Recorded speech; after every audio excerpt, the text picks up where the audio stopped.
Šiaurietiškasis ėjimas – nemedikamentinis gydymas, grupinis terapinis užsiėmimas pagyvenusiems žmonėms. Siekiant pagerinti pagyvenusio amžiaus žmonių fizinį aktyvumą, rekomenduojama naudoti nemedikamentinį gydymą, šiaurietiškąjį ėjimą, nes tai raktas į senjorų gerą savijautą, puikias emocijas ir energiją.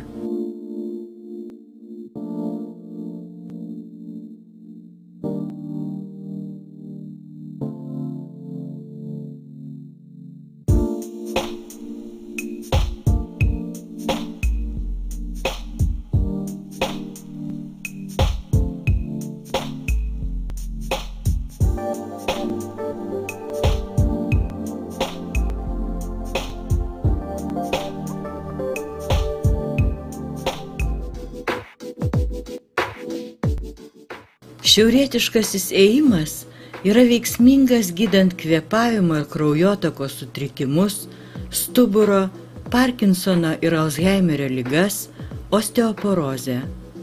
Vaikščiojant su lazdomis dirba ne tik kojų, bet ir rankų bei viršutinės kūno dalies raumenys. Tai ne tik puikus užsiėmimas senjorams, bet ir malonus laisvalaikio praleidimo būdas.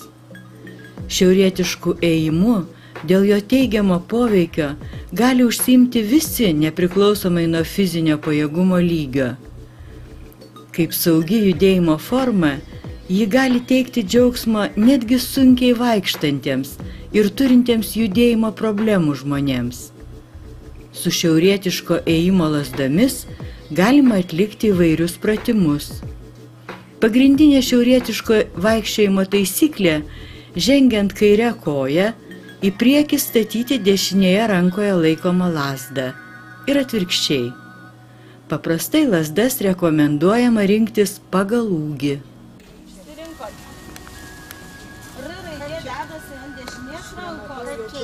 Aš pasakysiu, viską sudėsiu, atsistokit ramiai. Patogu kaip jau.